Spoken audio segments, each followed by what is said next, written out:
வணக்கம் மக்களே.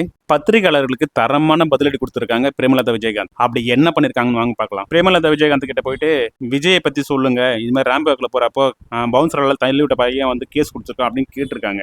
அவங்க தெளிவா ஒரு பதில் சொல்லிட்டாங்க. தமிழ்நாடு முழுவதும் நான் சுத்தி வரேன், என்கிட்ட கேட்கிற ஒரே கேள்வி விஜயை பத்தி சொல்லுங்க அப்படின்னு. ஏன் விஜய் தவிர வேற விஷயமே இல்லையா தமிழ்நாட்டுல? மக்கள் பிரச்சனையா கேட்க மாட்டீங்களா? நீங்க எல்லாம் பத்திரிகையாளர் தானே அப்படின்னு கேட்டிருக்காங்க.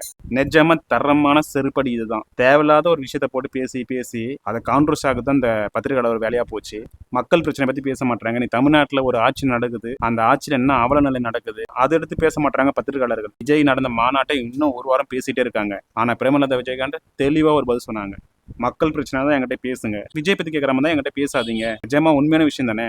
விஜய் ஒரு மாநாடு போட்டாரு, அது அன்னைக்கே முடிஞ்சு போச்சு. அதை வச்சு அரசியல் பண்றானுங்க ஒரு வாரம் ஃபுல்லா. விஜய் மேல பயமா இல்ல அரசியல் பண்ண தெரியலையா அப்படின்னு தெரியல. ஆனா பிரேமலதா விஜயகாந்த் தெளிவா ஒரு பதில் சொல்லியிருக்காங்க. பிரேமலதா விஜயகாந்த் சொன்னதை பத்தி நீங்க என்ன நினைக்கிறீங்க? கமெண்ட் பாக்ஸ்ல கமெண்ட் பண்ணுங்க. நன்றி.